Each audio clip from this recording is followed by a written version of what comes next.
حبیب ہے۔ اعوذ باللہ من الشیطان الرجیم، بسم اللہ الرحمن الرحیم۔ خواتین و حضرات، السلام علیکم ورحمۃ اللہ وبرکاتہ و مغفرتہ۔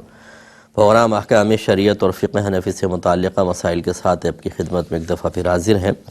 کچھ اور کویسچن ہے۔ ایک بھائی نے پوچھا کہ میری گالی دینے کی عادت نہیں جاتی، میں کیا کروں؟ دیکھیں، اگر واقعی آپ گالی کو برا سمجھتے ہیں اور جان چھڑانا چاہتے ہیں تو پھر اپنے آپ سے لڑے بغیر یہ ممکن نہیں ہے، اور تھوڑا سا آپ کو مشقت کرنی ہوگی۔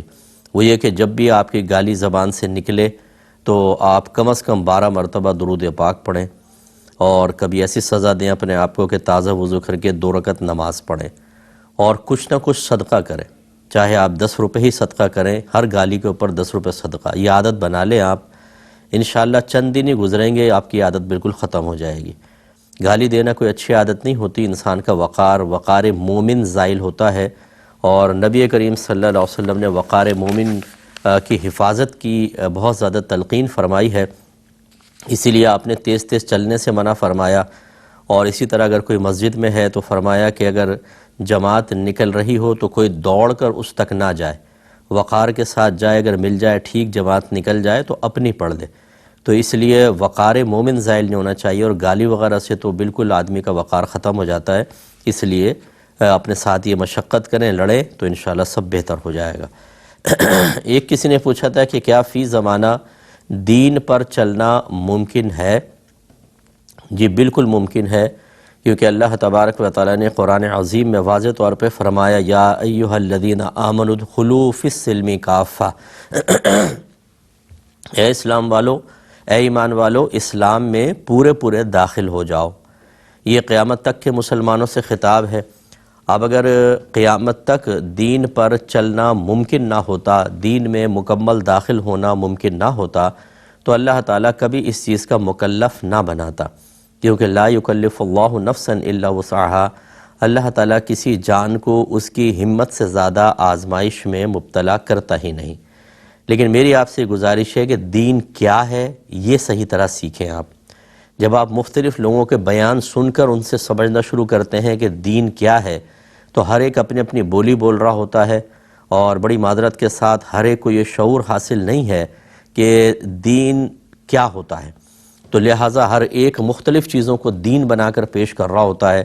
بعض مستحبات کو اور سنن غیر مؤکدہ کو ایسے انداز سے بیان کرتا ہے کہ فرض کا سا درجہ دے دیتا ہے، اور آدمی اس کو بھی دین سمجھ کے سوچتا ہے آج تو دین پہ چلنا بالکل ممکن نہیں ہے۔ اس کے لیے میرا مشورہ آپ کو یہ ہے، میں کوئی بغیر عجب و خود پسندی کے، بغیر تکبر کے، بغیر بڑائی کے مؤدبانہ گزارش یہ کر رہا ہوں کہ آپ میری کتاب قرب الہی خریدیں اور اس کو پڑھیں۔ اس میں قرآن و حدیث کے اوتھینٹک ریفرنسز کے ساتھ دین کو بیان کیا گیا ہے۔ ہم دین سیکھتے ہیں وہی تقریروں کے ذریعے، کوئی اپنے پیر صاحب کے بیانات سے سیکھ رہا ہوتا ہے، اور کوئی یوٹیوب کے بیانات سے سیکھ رہا ہوتا ہے، کوئی تصوفی کتابوں سے، اور اس میں ہر چیز دین نہیں ہے، ٹھیک ہے نا، ہر چیز دین نہیں ہے۔ دین یوں سمجھ لیجئے کہ ہمارا مذہب جو ہے وہ تعلیم اور عمل، یہ 2 چیز سے مرکب ہے، اور اس کے اندر درجات ہوتے ہیں، فرض، واجب، سنت مؤکدہ، غیر مؤکدہ، مستحب، مباح۔ یہ آپ کر سکتے ہیں، جن کی ممانعت ہے وہ حرام، مکروہ تحریمی، اطاعت، مکروہ تنزیہی اور خلاف اولیٰ۔ حقیقتاً مطالبہ شرع جس چیز کا ہے وہ فرض، واجب اور سنت مؤکدہ پورا کرنے کا، اور ان کے جسٹ اپوزٹ حرام، مکروہ تحریمی، اطاعت سے بچنے کا۔ ان 6 پہ توجہ فوکس ہونی چاہیے۔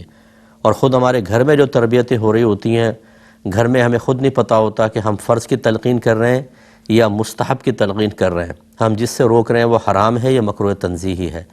تو کبھی ہم مار رہے ہوتے ہیں بچوں کو، یہ پاؤں مت ہلاؤ، یہ نحوست ہوتی ہے، بیٹا پاؤں پہ پاؤں نہیں رکھنا چاہیے، جوتے پہ جوتی نہ رکھو، سر ڈھک کے کھانا کھاؤ، حالانکہ یہ ایک ادب ہے، برہنہ سر بھی کھا لیا تو کوئی حرام اور گناہ کبیرہ تو نہیں، لیکن اس پہ ماریں گے اور حرام کام پہ نہیں روک رہے ہوتے۔ ایسے شوہر بیوی کے بہت سے حرام کام دیکھ رہا ہوتا ہے، لیکن اس کو شعور ہی نہیں کہ اس سے روکا جائے۔ وہ اپنے کزن سے، میل کزن سے باتیں کر رہی ہے، خالہ زاد، پھپھی زاد سے، بے پردہ، بالکل کوئی مسئلہ نہیں ہے، لیکن اگر وہ مستحب ترک کر دے اس پہ ناراض ہو جائیں گے۔ جو چیز اس پہ فرض بھی نہیں ہے اگر اس نے نہیں کی اس پہ عتاب نازل کریں گے۔ اس لیے دین کو صحیح سمجھنا ضروری ہے۔ اس طرح دنیا کا صحیح مفہوم ہمارے ذہن میں نہیں ہوتا۔ کہ دنیا کہتے کس کو ہے؟ بعض لوگ کاروبار کر رہے ہوتے ہیں، ہم کہتے ہیں تو دنیا داری میں پھنسا ہوا ہے، حالانکہ کاروبار اگر حلال طریقے سے کیا جائے، اچھی نیت کے ساتھ، عین دین ہے اور جنت میں درجات کی بلندی کا سامان ہے۔ اور نبی کریم نے ایک نوجوان کو اسی طرح کاروبار کے لیے ایکٹیو دیکھ کے فرمایا، اس کی اگر یہ اچھی نیت سے کر رہا ہے تو اس کی کوشش اللہ کے راستے میں ہے۔ اس لیے یہ سمجھنا ضروری ہے کہ دین کیا ہے۔ جب آپ سمجھیں گے تو آپ یہ دیکھیں گے ہمارا دین بڑا نرم ہے اور اس پہ چلنا قیامت تک بالکل ممکن ہے۔ جہاں آپ کو مشکل محسوس ہوگا، کسی نے غیر دین کو یا وہ چیز کہ جو دین میں مطلوب نہیں تھی اسے بہت ہی مطلوب بنا کر پیش کیا ہوگا، جس کی وجہ سے آپ مشکل کا شکار ہوں گے، تو آپ اس کو کتاب کو پڑھ لیں تو بہت ہی فائدہ ہوگا۔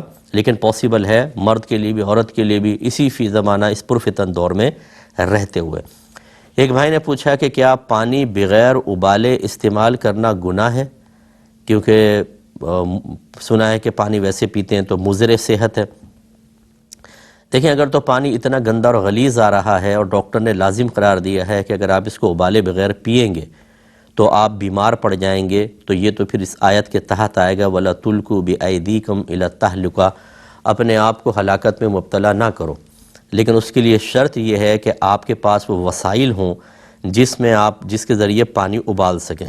ہمارے یہاں سوئی گیس ہی نہیں آ رہی ہیں، جو گاؤں وغیرہ ہیں وہاں لکڑیاں نہیں ہیں، آج کل سیلاب کے جو معاملات آپ دیکھ ہی رہے ہیں، تو وہاں پر بیچارے کیسے وہ لکڑیاں جلا جلا کے پانی کو ابالیں اور ابال کر اس کو پھر صحت کے مطابق لے کر آئیں۔ منرل واٹر ہر ایک جو ہے وہ افورڈ کر نہیں سکتا ہے۔ ایسی صورت میں اگر کوئی وہی مضر صحت پانی پی رہا ہے تو اللہ تعالیٰ معاف فرمانے والا ہے۔ لیکن جن کے پاس وسائل ہیں اور پتہ ہے کہ مضر صحت ہے اور ابالنے پر قدرت رکھتے ہیں، تو پھر بغیر ابالے پئیں گے تو بالکل گناہ بھی ہوگا، کیونکہ یہ اپنے آپ کو ہلاکت میں مبتلا کرنا ہے۔ تو یہ دو تین چیزوں کا خیال رکھنا چاہیے۔ ایک کالر ہمارے ساتھ ہیں، السلام علیکم۔ وعلیکم السلام ورحمۃ اللہ وبرکاتہ۔ جی بھائی صاحب، جی، اللہ کا کرم ہے۔ اللہ تعالیٰ آپ خوش رکھے۔ سر، میں حیدرآباد ڈسٹرکٹ بکر سے بات کر رہا ہوں، محمد حسین۔ جس سوال پر آئیے۔ سوال سر یہ ہے کہ ابھی اکثر لوگ جو ہے نا ہر جگہ پہ ایسے کہ عمرے پہ لوگ جاتے ہیں، جو ہے نا الحمدللہ عمرہ کر کے واپس آتے ہیں، تو ان کو اکثر لوگ جو ہے نا حاجی صاحب کہتے ہیں۔ جی، اور اس میں سر کیا جو ہے نا اس کو کوئی بات آگے کرنی ہے، بس ٹھیک ہے یس کر لینا چاہیے؟ مثلاً کوئی حاجی صاحب ہے وہ آگے خوش ہوتا ہے، مثلا جی، اور کوئی دوسرا کویسچن کریں؟ نہیں سر، اور نہیں ہے۔ چلیں بتا دوں۔ ایک اور کالر ہیں، السلام علیکم۔ وعلیکم السلام بھائی، خیریت سے ہیں؟ اللہ کا بڑا کرم ہے۔ جی بھائی، میرے 3 سوال ہیں۔ جی، پہلا سوال میرا یہ ہے کہ وصیت کی جو شرعی حیثیت ہے وہ کیا ہے اور اس کے احکام اگر آپ بتا دیں۔ جی، اور دوسرا میرا سوال یہ کہ صدقے اور وسیلے میں کیا فرق ہے؟ صدقے اور وسیلے میں؟ جی جی، کہتے ہیں نا فلاں کے صدقے کر دو یا فلاں کے وسیلے ہمیں نواز دے اللہ۔ جی جی، اور بولیں۔ اور تیسرا سوال میرا یہ ہے کہ ہم نے کسی سے سنا ہے کہ میرا تعلق فقہ حنفی سے ہے کہ بغیر عذر کے بھی ہم 2 نمازیں ساتھ پڑھ سکتے ہیں، تو اس بارے میں ہماری رہنمائی فرمائیے گا پلیز۔ ٹھیک ہے، اور میں عرض کرتا ہوں انشاءاللہ۔ ایک تو بھائی نے کہا کہ بعض لوگ عمرہ کر کے آتے ہیں تو لوگ انہیں حاجی صاحب کہنا شروع کر دیتے ہیں۔ اب جس کو کہہ رہے ہیں کیا وہ اس کو تصحیح کرے یا نہ کرے؟ دیکھیں، کرنی چاہیے۔ وہ بیچارہ غلط فہمی کے اندر حاجی صاحب کہہ رہا ہے۔ حاجی حج کرنے والے کو کہتے ہیں، عمرہ کرنے والے کو تو حاجی نہیں کہتے۔ یہ ایسی ہے جیسے آپ حافظ نہ ہو، کوئی آپ کو حافظ کہنے لگے، آپ مفتی نہ ہو، آپ کو مفتی کہنے لگے، کوئی ڈاکٹر نہ ہو، اس کو کوئی ڈاکٹر کہنے لگے، تو کیا وہ خوش ہو کے سر ہلانا شروع کر دے؟ وہ تصحیح کرے کہ بھئی میں ڈاکٹر نہیں ہوں، اسی طرح کہے میں نے حج نہیں کیا ہے، میں نے عمرہ کیا ہے، میں ایک عام آدمی ہوں۔ عمرہ کرنے سے کوئی آدمی میں کمال پیدا نہیں ہو جاتا، حج کر کے کمال پیدا نہیں ہو جاتا۔ پتہ نہیں لوگ کیا سمجھتے ہیں کہ حج کرنے کے بعد ہم 7ویں آسمان پہ پہنچ گئے۔ مقبول ہوگا تو پھر شاید کوئی کمال ہوتا، پتہ ہی نہیں ہوتا کہ مقبول ہے یا نہیں ہے۔ اور بعض اوقات تو ہمارے پیسوں کے اندر ملاوٹ ہوتی ہے، وہاں پہ جا کے جس طریقے سے ہم ارکان ادا کرتے ہیں، جس طرح ہمارے پاس علم دین نہیں ہوتا، ہمیں تو خوف زدہ رہنا چاہیے کہ پتہ نہیں مقبول بھی ہوگا کہ نہیں ہوگا۔ امید اور خوف، یہ دونوں چیزیں ہونی چاہیے۔ یہ امید اس چیز کی کہ اللہ بڑا رحیم و کریم ہے، قبول کر لے گا، لیکن خوف اس بات کا کہ اس کی ذات بڑی بے نیاز ہے، وہ رد بھی کر سکتا ہے، تو پھر ساری عجب و خود پسندی ختم ہو جائے گی۔ حاجی صاحب واپس آتے ہیں تو پھولوں کے ہار ڈلوا رہے ہیں، تکبر اتنا بڑھ جاتا ہے کہ لوگ جو ملنے نہیں آتا اس سے رشتہ داری ختم کر دیتے ہیں۔ یہ کیا چیزیں، حرکتیں، چیپ حرکتیں بالکل۔ تو عمرہ کرنے والا تو بالکل ایک مستحب کام کر رہا ہے، یہ کوئی فرض یا واجب تو ہوتا نہیں۔ اس میں بھی حاجی کہہ کے اپنے آپ کو خوش کروانا اور اس طرح، یہ بالکل صحیح نہیں ہے۔ صاف منع کریں کہ آپ مجھے حاجی نہ کہیں، میں حاجی ہوں ہی نہیں، جھوٹ کیوں بول رہے ہیں آپ؟ غلط بیانی سے ان کو روکیں۔ ایک یہ کہتے ہیں کہ وصیت کی کیا شرعی حیثیت ہے؟ دیکھیں اپنے مرنے کے بعد جب ہم کسی چیز کے بارے میں کچھ کہتے ہیں، کچھ ذمہ داریاں بیان کرتے ہیں، تو اس کو وصیت کہہ دیتے ہیں، اور جس کو کرتے ہیں اس کو وصی کہا جاتا ہے۔ زندگی میں کریں گے تو وکیل ہے، اور مرنے کے بعد اس کو کسی کو کام سپرد کرتے ہیں تو وصی ہے۔ جب تک وراثت کے احکام نازل نہیں ہوئے تھے وصیت لکھنا واجب تھا۔ نبی کریم صلی اللہ علیہ وسلم نے ارشاد فرمایا کسی کے لیے جائز نہیں کہ ایک دن بھی اس کا سرانہ وصیت سے خالی ہو، یعنی وصیت کر کے جائیں کہ مال کہاں کہاں دینا ہے۔ لیکن جب وراثت کے احکام نازل ہو گئے تو اب وراثت کی شرعی حیثیت ایک مستحب کی ہے، اور اس میں تفصیل یہی ہوتی ہے کہ وصیت آپ اپنے وارثوں کے حق میں نہیں کر سکتے۔ وارث مثال کے طور پہ خاتون فوت ہو رہی ہیں، اگر اس کے ماں باپ زندہ ہیں وہ وارث ہوں گے، شوہر ہیں تو وہ، بیٹا بیٹی ہیں تو وہ، اگر بیٹا نہیں ہے صرف بیٹیاں ہیں اور اس عورت کے بھائی بہن ہیں تو بھائی بہن بھی اس کے وارث بنیں گے۔ تو یہ جو آپ پہلے پتہ کر لیں کسی سے بھی میرے یہ رشتہ دار ہیں کون کون ان میں وارث بنے گا، ان کے لیے وصیت آپ نہیں کر سکتے۔ غیر وارث کے لیے وصیت ہوتی ہے، جیسے بھتیجا ہے، بھانجا ہے، کوئی پوتا پوتی ہے، اس کے لیے آپ نے کر دیا جبکہ اپنے بیٹا بیٹی موجود ہوں، اور اسی طرح مدرسے میں دے دینا، فلاں جگہ دے دینا۔ تو یہ وصیت جو ہے اگر آپ کریں گے تو غیر وارث کے لیے کریں گے، اور وہ بھی 1/3 میں جاری ہوگی، چاہے آپ زیادہ کی کر دیں۔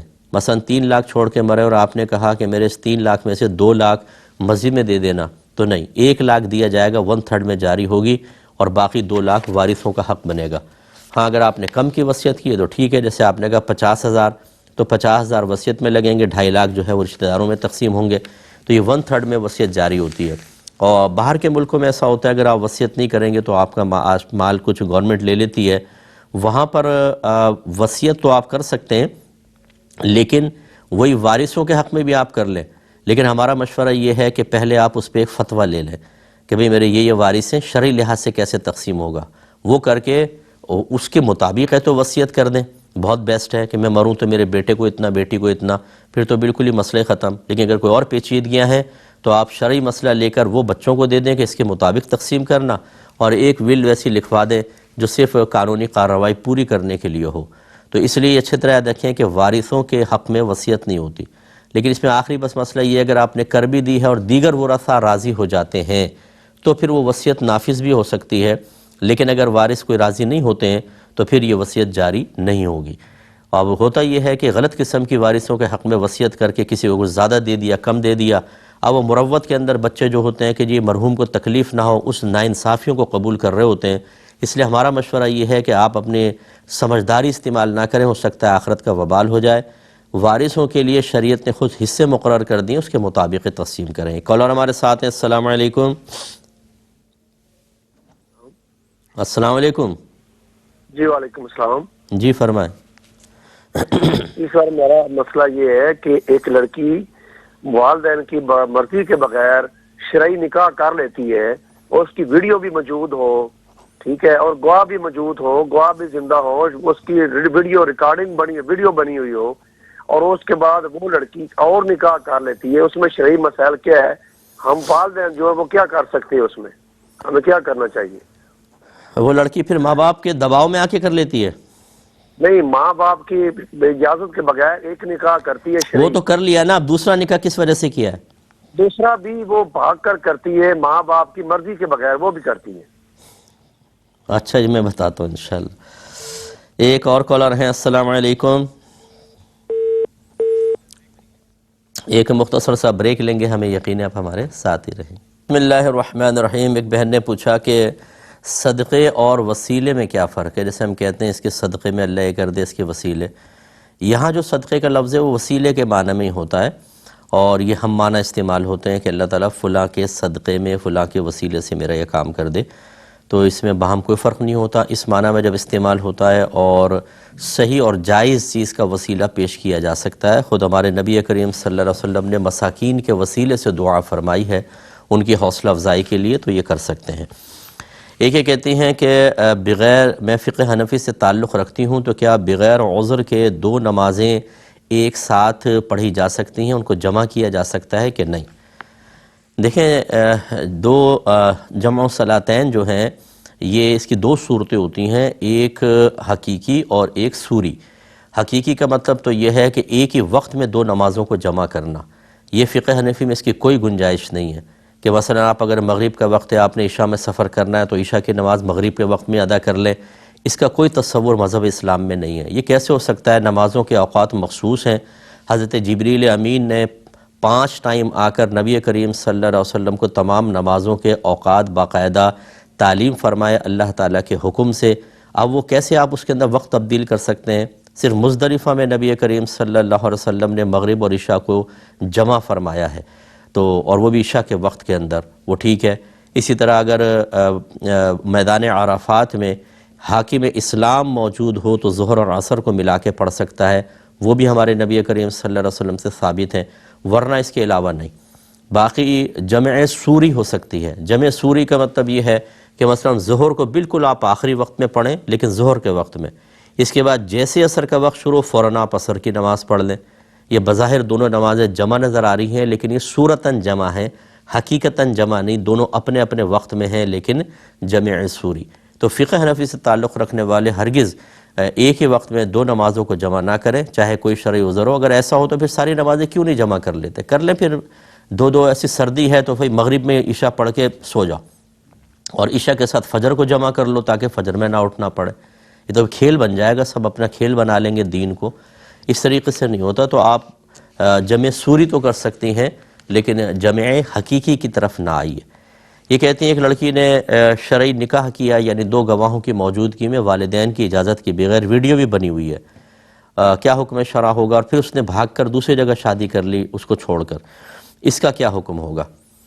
دیکھیں، اگر عاقلہ بالغہ لڑکی ہو اور وہ کفو میں نکاح کرے، کفو کا مطلب ایسا لڑکا کہ جو اس کے والدین کے لیے باعث شرم و عار نہ ہو کسی بھی لحاظ سے، خاندان کے اعتبار سے، ذات پات کے اعتبار سے، پیشے کے اعتبار سے، عادات و اطوار کے اعتبار سے، اگر وہ اچھے خاندان کا ہے، اچھا پیشہ ہے اور شکل صورت کے اعتبار سے بھی کوئی ایسا مسئلہ نہیں ہے، تو فقہ حنفی کی روشنی میں، بلکہ ہم یہ کہیں کہ مذہب اسلام اجازت دیتا ہے کہ لڑکی اپنا از خود نکاح شرعی طریقے سے کر سکتی ہے۔ لیکن یہ صرف شرعی حکم کے بیان تک ہے۔ ہم بچیوں کو یہی سمجھاتے ہیں کہ اپنے والدین کی مرضی اور اجازت سے کریں، کیونکہ ہمارے معاشرے میں اس طرح لڑکی کا از خود قدم اٹھانا معیوب سمجھا جاتا ہے، اس کو عیب دار بات سمجھی جاتی ہے، اس کو شرافت اور شرم و حیا کے منافی سمجھا جاتا ہے، اس لیے ایسا نہ کریں۔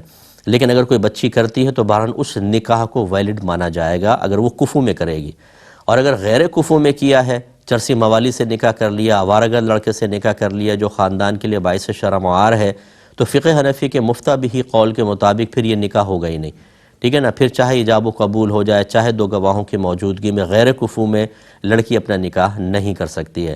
تو پہلی بات تو یہ دیکھی جائے، چاہے ویڈیو بنی چاہے کچھ، کہ اس نے کفو میں نکاح کیا تھا یا غیر کفو میں۔ اگر غیر کفو میں تھا تو پھر تو نکاح نہیں ہوا، پھر اس نے بھاگ کر دوسرا نکاح کر لیا، وہ بھی دیکھا جائے گا کفو میں ہے کہ غیر کفو میں، غیر کفو میں وہ بھی نہیں ہوگا۔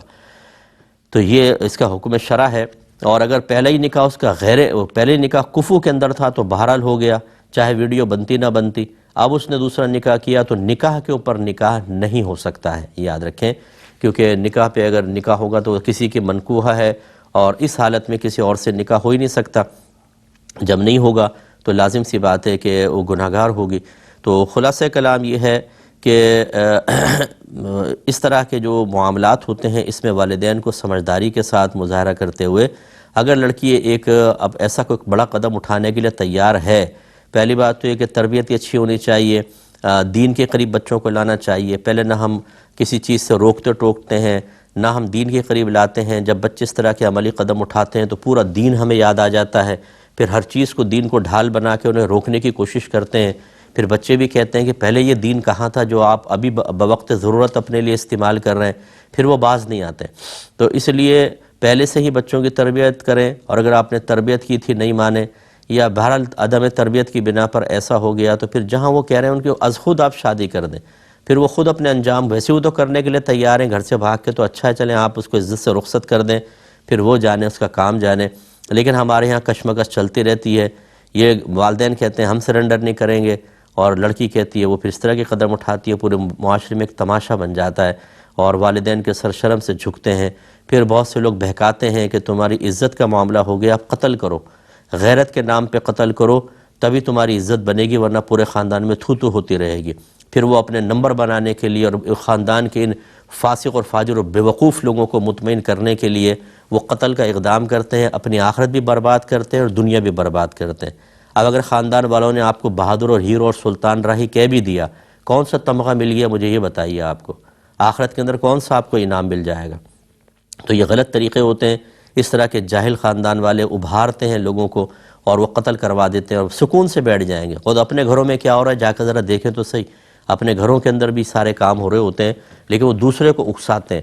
تو خلاصہ کلام یہ کہ ایسا نہیں ہونا چاہیے، اور بچیوں سے گزارش ہے کہ اپنے والدین کے سر شرم سے نہ جھکائیں، اپنی نفسانی خواہشات کو قربان کر کے تکلیف میں زندگی گزار لینا اس سے کہیں زیادہ بہتر ہے کہ میدان محشر میں اللہ تعالیٰ آپ کو سامنے کھڑا کرے والدین کے، اور والدین آپ کی نیکیاں نکال کر اپنے نام اعمال میں ڈلوا رہے ہوں کیونکہ اس نے ہماری نافرمانی کی تھی، ہمیں ذلیل کیا تھا، اور وہاں پہ خدا نخواستہ پھر آپ کو جہنم میں ڈالا جائے، تو یہ زندگی کی آسائشیں اور تھوڑے بہت مزے سب ختم ہو جاتے ہیں۔ اور یہ جو لڑکیاں بھاگ کے شادی کرتی ہیں، کیا سمجھتی ہیں ان کو عزت ملتی ہے؟ نہ سسرال میں عزت ملتی ہے، نہ شوہر کی نگاہوں میں عزت ہوتی ہے۔ کچھ عرصے بعد جب لڑائی جھگڑا ہوتا ہے، شوہر کا دل بھر جاتا ہے، تو پھر وہ اسی کے تانے دیتا ہے، تم اپنے ماں باپ کی نہیں ہوئی میری کیا ہوگی؟ جنہوں نے تجھے پال پوس کے جوان کیا تو اس کی نہیں ہو سکی تو میری کیا بنے گی؟ جب تو نے ان سے وفاداری نہیں کی تو مجھ سے کیا کرے گی؟ اور پھر ایسے لوگوں کو شکوک و شبہات سے میں نے خالی نہیں دیکھا ہے، کیونکہ ایک عرصہ دراز ہوتا ہے، پہلے موبائل پہ دوستیاں ہوتی ہیں، سب کچھ ہوتا ہے، پھر ویڈیو چیٹنگ ہوتی ہے، پھر اپنی محبتیں جتائی جاتی ہیں، پھر اور خراب قسم کے کام ہوتے ہیں، تب کہیں جا کر یہ نکاح تک کی منزل طے ہوتی ہے۔ اب جب شادی ہو جاتی ہے بھاگ کے اس طرح کی، تو شوہر کو وسوسے ہوتے ہیں کہ میں باہر جاؤں گا، نامعلوم کسی اور کے ساتھ ایسا نہ کر رہی ہو۔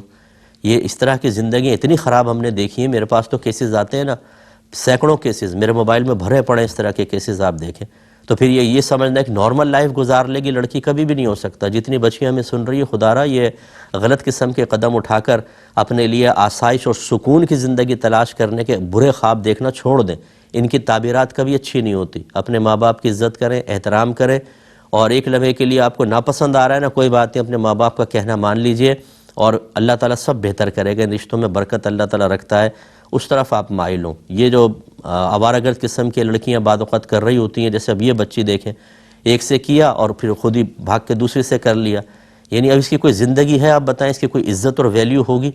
تو اس طرح سے کوئی ویلیو نہیں بنتی ہے آدمی کی، خاندان بھر میں تھو ہوتا رہے گا، مختصر سے زندگی، ساری زندگی لعنت ملامت، تھو، یہاں سے لعنت وہاں سے ملامت، اور مر گئے، کیا فائدہ ہوا اس زندگی کا؟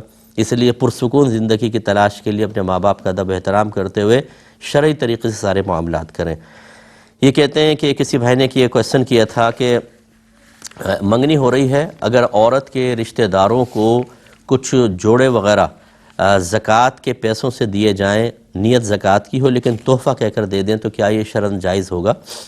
جی بالکل جائز ہوگا۔ زکوٰۃ صرف کیش میں ہی دی جائے، یعنی پیسوں کی شکل میں ضروری نہیں ہوتا، آپ کسی بھی شکل میں دے سکتے ہیں، اور زکوٰۃ کہہ کر دی جائے یہ بھی ضروری نہیں ہے، دل میں نیت ہونی چاہیے۔ لیکن یہ یاد رکھیں کہ جیسے آپ ایک سوٹ لیتے ہیں 5000 کا، اب اگر آپ اس کی ویلیو معلوم کریں، میں بیچنا چاہتا ہوں کتنے کا ہے، فرض کر لیں کہ 475 کا بن رہا ہے، تو پھر 475 زکوٰۃ میں جائیں گے۔ جو کرنٹ ویلیو ہوتی ہے نا کپڑے کی، اس کے یعنی جو بھی چیز کی آپ آئٹم دے رہے ہیں اس کی کرنٹ ویلیو پہ، یعنی کہ آپ قیمت خرید کو لگائیں گے۔ بعض اوقات تو آپ 50,000 کی چیز لیتے ہیں، اب بیچنے جائیں تو 10,000 کی نہ بکے، تو 50,000 زکوٰۃ میں نہیں کاٹ سکتے آپ، اب 10,000 ہی کٹیں گے، اس کا بس خیال رکھیے۔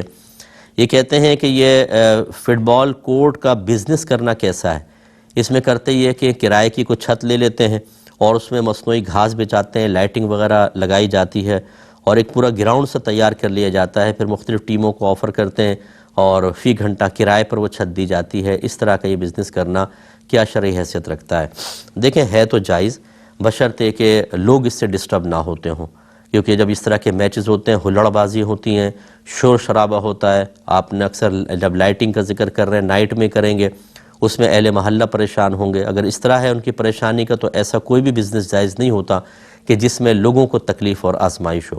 لیکن اگر ایسا نہیں ہے، کوئی سنسان جگہ ہے یا لوگ بالکل کوئی اس میں ڈسٹرب نہیں ہو رہے ہیں، تو بہرحال فی نفسی ہی آج کل کے دور کے اعتبار سے اس قسم کے گراؤنڈز کی بنانے کی اجازت دی جائے گی، اس کا کرایہ بھی جائز قرار دیا جائے گا، کیونکہ اب ہمارے ہاں خصوصاً ہمارے ملک پاکستان میں رہنے کے لیے جگہ نہیں ہے، گراؤنڈز ختم ہو چکے ہیں۔ اگر کہیں ہے بھی گراؤنڈ اس میں اتنے بچے کھیل رہے ہوتے ہیں کہ پتہ نہیں چلتا کہ اپنی بال کہاں گئی اور دوسرے کی بال کہاں گئی، گھچ پچ ہو کر کھیل رہے ہوتے ہیں. فزیکلی فٹنس ختم ہو گئی ہے بچوں کی. بچے انڈور گیمز کے اندر لگ گئے ہیں، کمپیوٹر سنبھال لی ہیں، موبائل ہاتھ میں سنبھال لی ہیں، اور اس سے ایک مضبوط مسلمان تیار کبھی نہیں ہوگا. تو اس قسم کے گیمز کی فی زمانہ اجازت دینی چاہیے، لیکن وہ لمٹ کے اندر ہوں، شرط لگا کر نہ ہو، اس میں جوا وغیرہ نہ کھیلے جائیں، نماز قضا نہ ہوں، اور اس میں لڑائی جھگڑا فتنہ فساد نہ ہو. ان تمام چیزوں کا خیال رکھ کے کریں تو اس کی گنجائش بالکل نکلے گی. ایک کسی نے باہر سے مجھے کہا تھا کہ ہمارے پڑوسی نے کیمرے لگائے ہوئے ہیں حفاظت کی غرض سے. تو اس نے جو پیچھے کیمرے لگائے ہیں وہ اس طرح لگائے ہیں کہ ہمارا گھر کا جو بیک گراؤنڈ ہے وہ تمام اس میں ریکارڈ ہوتا ہے. تو کیا ہم ان کو منع کر سکتے ہیں کہ آپ یہ کیمرہ یہاں سے ہٹائیں، کیونکہ صحن میں اگر پیچھے کوئی ہیں، ہم لوگ کوئی لیڈیز ہیں، تو وہ بھی سب ریکارڈنگ اس کی ہو جائے گی. یہاں بالکل آپ کر سکتے ہیں، کیونکہ اپنی پرائیویسی کی حفاظت بالکل آپ کا حق ہے. اگرچہ وہ کیمرے آپ کے لیے بھی بڑے مفید ہیں کہ اگر کوئی چور آئے تو چلیں اس میں ریکارڈنگ ہوگی، آپ کے گھر کی خود بخود حفاظت ہو رہی ہے. لیکن کم از کم آپ اس پوزیشن میں کروا دیں کہ آپ کے گھر کی جو بے پردگی نہ ہو. یہ آپ بالکل آبجیکشن کر سکتے ہیں، اس میں شرعی لحاظ سے کوئی حرج نہیں ہے. ایک مختصر سا بریک لیں گے، ہمیں یقین ہے آپ ہمارے ساتھ ہی رہیں گے. بسم اللہ الرحمن الرحیم. ایک یہ پوسٹ مجھے کسی نے بھیجی تھی جس پہ لکھا تھا کہ قضا نمازیں پڑھوائیں. پھر آگے لکھا تھا کہ مرحوم کی قضا نماز انتہائی مناسب ہدیے پر پڑھوائیں. اگر آج آپ کسی کی نماز پڑھوائیں گے تو کل کوئی آپ کی نماز پڑھوائے گا. وحدت کالونی، لاہور. دیکھیں اب اس قسم کی بکواسات جو ہیں نا، یہ بہت سارے لوگ اپنے دھندے چلانے کے لیے جاہل قسم کے لوگ آ گئے ہیں. اسی طرح ایک پہلے پوسٹ آئی تھی کہ جی آپ قرآن پڑھوائیں اپنے مرحوم کے لیے، اتنے سپارے کا اتنا ہدیہ ہوتا ہے، ہم پڑھ دیتے ہیں. جو اس طرح کے پہلی بات ہے کہ جو قرآن کی مثال لے لے کہ اگر کوئی پہلے ہدیہ مانگ کر قرآن پڑھ رہا اس پہ کوئی ثواب مرتب نہیں ہوگا، اس لیے یہ تو کریں ہی نہیں. قاری صاحب کو بٹھا دیا جی ہم اتنے پیسے دے دیں گے اس سال ثواب کے لیے قرآن پڑھ دیں، ایک بھی ثواب نہیں ملے گا. یہ بھگائیں قاری صاحب کو.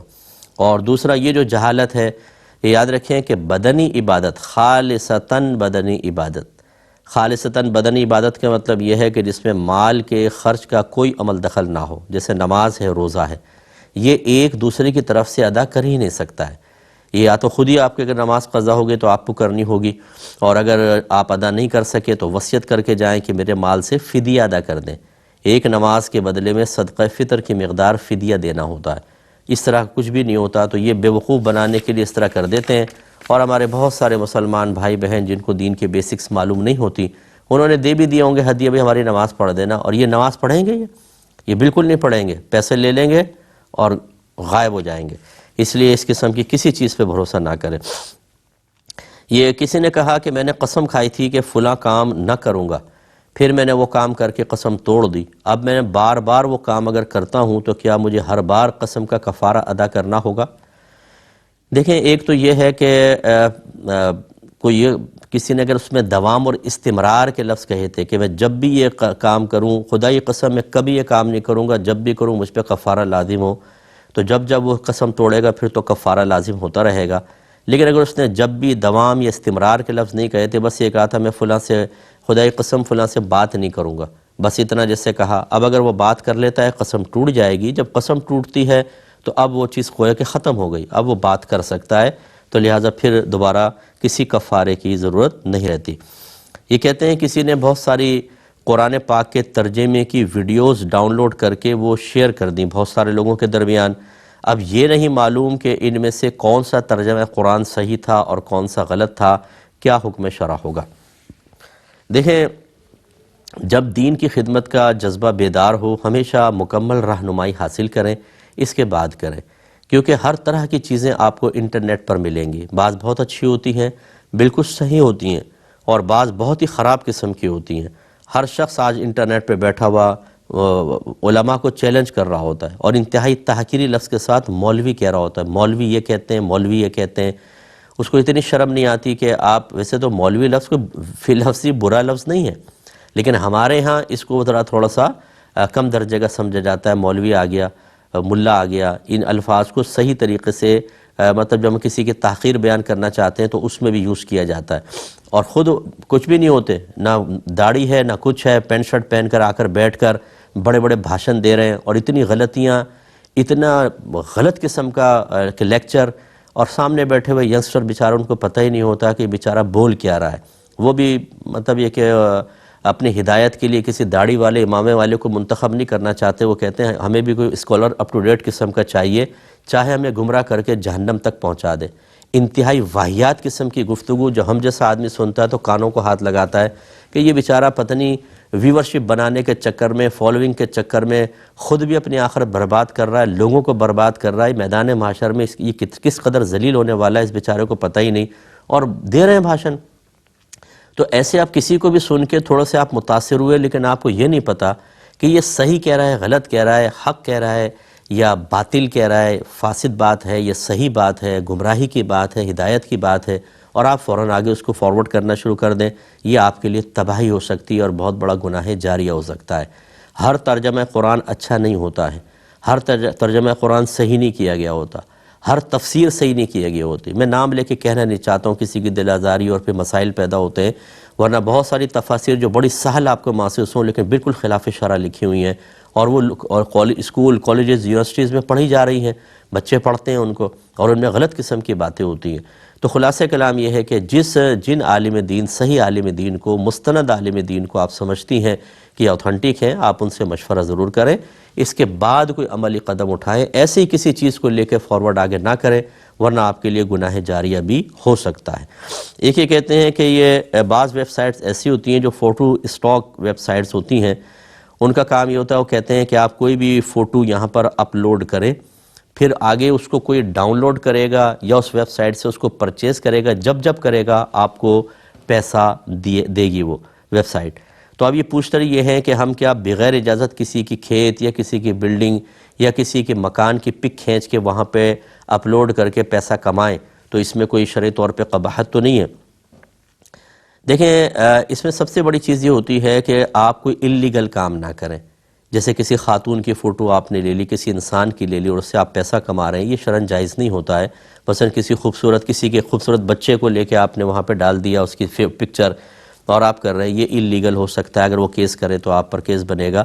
اس طرح کی چیزیں آپ وہاں پہ نہ ڈالیں، یا ڈالیں تو پہلے پرمیشن لے لیں کہ بھئی میں آپ کے بچے کی پک لے کر اور میں وہاں ڈالنا چاہتا ہوں، کہ اجازت دے دیں تو ٹھیک ہے. اور بے جان چیزوں کی عمومی طور پہ یہ منع نہیں کیا جاتا. کھیت ہے، سورج نکل رہا ہے، پودے ہیں، کسی کے آپ نے بلڈنگ کی پکچر لے لی ہے، اس کو یہ کوئی مطلب عمومی طور پہ نہ منع کرتے ہیں، نہ اس پہ آبجیکشن ہوتے ہیں. تو یہ آپ بالکل اپلوڈ وہاں پر کر سکتے ہیں. اور باقی یہ چونکہ ڈیجیٹل کیمرے سے آپ کھینچ رہے ہیں، اس لیے اس میں اگر آپ جاندار کی پک بھی کھینچ کر وہاں پہ اپلوڈ کرتے ہیں تو اس میں کوئی حرج نہیں ہے. یہ بارہا میں آپ کو بتا چکا ہوں. بہت ہی مخصوص علماء ہیں جو اب بھی اس کی مخالفت کرتے ہیں کہ ڈیجیٹل کیمرے سے بھی پکچر نہیں کھینچنی چاہیے. ٹھیک ہے، یہ ان کی سوچ اور فکر ہے، وہ اس پر قائم رہیں بالکل، لیکن ان کے لیے بھی شرعاً یہ صحیح نہیں ہے کہ 99 علماء ایک طرف ہوں، جن میں عرب کے بے شمار لاکھوں علماء، آپ کے بر صغیر پاک و ہند کے علماء، وہ اس کو جائز کریں. only 2%، only 1% حق ان کے ساتھ ہو جائے، باقی 99% شیطانی کام کر رہے ہوں، 1% کے ساتھ حق قائم ہو جائے. ایسا نہیں ہوتا، بلکہ ان کو سوچنا چاہیے کہ یہ ویسے ہی یہ تو فقہی مسئلہ ہے، مختلف فی مسئلہ ہے، اور اس میں جب میجورٹی علماء کی ایک طرف ہے تو پھر میجورٹی کا ساتھ دینا چاہیے، نہ یہ کہ ایک طرف آدمی قائم رہے. اور ان میں سے بہت سارے چھپ کر سب ہو رہی ہوتی ہیں، تصویریں بھی کھنچ رہی ہوتی ہیں، سب کچھ کام ہو رہا ہوتا ہے. تو خلاصہ کلام یہ ہے کہ بہرحال آپ کسی سے بحث نہ کریں. یہ ایسے بہت سے لوگ رہیں گے کہ جو علماء حقہ کے اوپر اسی طرح تانہ زنی کریں گے، حالانکہ جو آج میڈیا پر آ کر کام کر رہے ہیں، ان لوگوں نے شاید اس کا عشر بھی کام نہیں کیا ہوگا جتنا ورلڈ لیول پر کام میڈیا کی وجہ سے ہو رہا ہے. اور لاکھوں لوگوں کی فیملیز گناہوں سے بچ گئی ہیں، حرام سے بچ گئی ہیں اسی کی وجہ سے. لیکن ان کو یہ سب کچھ نظر نہیں آتا، انہیں بس ایک نظر آتا ہے یہ چیز کہ بھئی یہ ہمارے نزدیک جائز نہیں ہے، لہٰذا جو اس ٹی وی پر آئے گا وہ بھی شیطان، اس طرح لفظ لکھتے ہیں، وہ شیطان، وہ آئے گا شیطان، وہ شیطان. یہ تو میدان محشر بتائے گا کہ اللہ تبارک و تعالیٰ نے جن سے اتنا بڑا کام لیا کہ پورے ورلڈ میں لاکھوں فیملیز گناہ چھوڑ کر اس طرف آ گئیں، اپنے عقیدے درست کر لیے، نمازی بن گئے، پرہیزگار بن گئے، وہ شیطان تھے یا انہیں کہنے والے غلطی پر تھے؟ میں ان کو شیطان نہیں کہہ رہا ہوں، غلطی پر تھے. یہ میدان محشر بتائے گا. ایسا نہ ہو کہ سرشمندگی سے جھک جائے. آپ اپنے موقف پہ قائم رہیں، لیکن اس طرح اٹیک نہ کریں، ورنہ جب اس طرف جانے والے اٹیک کرنے پہ اگر آ گئے نا تو یہ ہے میجورٹی. پھر آپ کا بھاگنا مشکل ہو جائے گا اور خواہ پھر مسائل پیدا ہوں گے۔ اٹیک کرنا ہمارا کام نہیں ہے، ہمارا کام سمجھانا ہے۔ اس طرح نہ کریں کہ آپ میجورٹی کو گالیاں بکنا شروع کر دیں، یہ آپ کا صحیح طریقہ کار نہیں ہے۔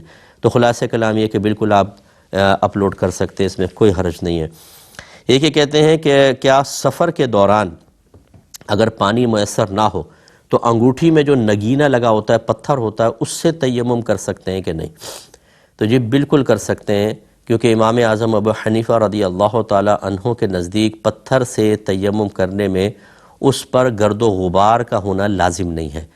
تو تیمم ہر اس چیز سے ہو سکتا ہے جو زمین کی جنس سے ہو، اور پتھر بھی زمین کی جنس سے ہے، اور زمین کی جنس سے ہونے کی علامت یہ ہے کہ نہ وہ پگھلے نہ جلے، ٹھیک ہے نا، وہ زمین کی جنس سے ہے تو یہ پتھر نہ جلتا ہے نہ پگھلتا ہے۔ تو بالکل آپ اگر وہ انگوٹھی ہے تو اس کو اچھی طریقے سے پہلے ہاتھ پہ ملے، اس ہاتھ پہ ملے، اور پھر اس سے چہرے کا آپ مسح کریں گے، پھر دوبارہ اچھی طریقے سے ہاتھ پہ مل کر الٹے ہاتھ سے سیدھے ہاتھ کا مسح، اور سیدھے ہاتھ سے الٹے ہاتھ کا اچھی طرح مسح، ٹھیک ہے نا۔ اور جب چہرے کا مسح کریں تو جو پانی کے اندر احتیاط ہوتی ہے اس سے بڑھ کر احتیاط ہوتی ہے، کیونکہ پانی تو خود جگہ بنا لیتا ہے، لیکن جب آپ کو مسح کرنا ہوگا تو ایک ایک جگہ کے اوپر اچھی طریقے سے، آنکھوں کے پیچھے، بھووں کے اوپر، پھر ناک کے یہاں پر، پھر ہونٹوں کے اوپر ہاتھ پھیرنا، پورے یہ چہرے کے اوپر اچھی طریقے سے ہاتھ پھیر کر پھر آپ بالکل مسح کر سکتے ہیں، انہیں تیمم کر سکتے ہیں پتھر سے، اور مسح کریں اور ادا کریں نماز۔ ایک یہ کہتے ہیں کہ کیا جو امام حضرات ہوتے ہیں یہ نماز پڑھانے کے پیسے لیتے ہیں، قاری صاحب قرآن پڑھانے کے پیسے لیتے ہیں، اس طرح علماء درس نظامی وغیرہ پڑھا رہے ہوتے ہیں، تو کیا ان کو پیسے لینے کے بعد کوئی ثواب وغیرہ ملے گا؟ جی بالکل ملے گا، لیکن ان کی نیت پر موقوف ہوگا۔ اگر تو انہوں نے صرف پیسے کے لیے پڑھایا ہے تو ثواب نہیں ملے گا، پھر تو پیسہ ہی اس کا بدلہ ہے۔ لیکن اگر وہ اللہ تبارک و تعالیٰ کی رضا کے لیے پڑھا رہے ہیں اور صرف ضمناً پھر وہ چونکہ وقت بھی دیتے ہیں تو وہ پیسے لے رہے ہیں، پیسہ اپنے عمل کے بدلے کی نیت سے نہیں بلکہ وقت کی نیت سے لے رہے ہوں تو بالکل ثواب ملے گا، اور اس میں کوئی حرج نہیں ہے۔ حضرت ابو بکر صدیق رضی اللہ تعالی عنہ جب حاکم بنے ہیں، آپ خلیفہ بنے تو بازار میں نظر آئے تو عمر فاروق رضی اللہ تعالی عنہ نے عرض کی کہ یا امیر المومنین آپ یہاں کیا کر رہے ہیں؟ فرمایا کہ گھر کا کام کاج نہیں کروں گا تو پھر میرا گھر کیسے چلے گا؟ عمر فاروق رضی اللہ تعالی عنہ نے عرض کی کہ حضور اگر آپ یہاں رہیں گے تو کار خلافت کیسے چلے گا؟ تو لہٰذا پھر مشاورت ہوئی اور آپ کے لیے باقاعدہ وظیفہ مقرر کیا گیا، ماہانہ وظیفہ، کہ آپ یکسوئی سے کام کریں، آپ کو اتنا اتنا دیا جائے گا۔ میرا سوال یہ ہے صدیق اکبر رضی اللہ تعالیٰ عنہ کو ثواب ملا تھا یا نہیں ملا تھا؟ پھر حضرت عمر فاروق رضی اللہ تعالیٰ عنہ جب امیر المومنین بنے تو آپ نے تمام مجاہدین کی تنخواہوں کو ڈبل کر دیا تھا، اور فرمایا تھا کہ کرپشن روکنے کا بہترین طریقہ یہ ہے کہ سیلریز بڑھا دی جائیں۔ کتنے بہترین بات آپ نے کی۔ اس کا مطلب یہ ہوا جو مجاہدین جہاد پر جاتے تھے ان کو باقاعدہ سیلریز دی جاتی تھی۔ بتائیے ان مجاہدین کو ثواب ملا ہوگا کہ نہیں ملا ہوگا؟ اس لیے بعض لوگ جو بہت اسٹرکٹلی یہ کہہ دیتے ہیں کہ یہ اذان اگر پیسے کے لیے اذان مؤذن پیسہ لے رہا تو ثواب ہی نہیں ملے گا۔ آپ دے رہے ہیں ثواب تو اللہ تبارک و تعالیٰ عطا فرمائے گا۔ اور الامور بمقاصدها مشہور ضابطہ ہے کہ جو قصد و ارادہ ہوتا ہے ویسے اس کا انجام ہوگا۔ اگر کوئی اللہ کے لیے اذان دے رہا ہے اور وہ چونکہ وقت دے رہا ہے، وہ پابند ہے بیچارہ، مؤذن کہیں اور نہیں جا سکتا، وہ وہاں پہ پانچوں وقت اپنا وقت دے رہا ہے، اس کے پیسے لے رہا ہے، تو کیوں نہیں اس کو ثواب ملے گا؟ تو لہٰذا یہ بالکل، اور فقہا نے ان کی باقاعدہ اجازت دی ہے، ان چیزوں کی اجازت دی ہے، وہ اس لیے کہ اگر ان چیزوں کے پیسے لینے کی اجازت نہ دی جاتی تو پھر لازم بات ہے کہ امام صاحب اپنا کام کر رہے ہوتے، مؤذن اپنا کام کر رہے ہوتے، عالم صاحب اپنا کام کر رہے ہوتے، اور یہاں دین کا کام رک جاتا بالکل۔ اس وجہ سے یہاں تو باقاعدہ وظیفے لینے کی اجازت دی گئی ہے۔ اب چونکہ پروگرام کے وقت تقریباً ختم ہو رہا ہے، انشاءاللہ کل آپ سے اسی وقت میں ملاقات ہوگی۔ اس وقت تک کے لیے اپنے میزبان کو، ہماری کیو ٹی وی کی پوری ٹیم کو اجازت مرحمت فرمائیں۔ آپ ہمارے لیے دعا کیجئے، ہم آپ کے لیے دعا گو ہیں کہ اللہ تبارک و تعالیٰ آپ کو دین کے قریب آ کر دین سیکھ کے اس کے تقاضے کے مطابق عمل کر کے اور پوری زندگی اسے دوسروں تک پہنچاتے رہنے کی توفیق عطا فرمائے۔ آمین۔ وآخر دعوانا ان الحمد للہ رب العالمین۔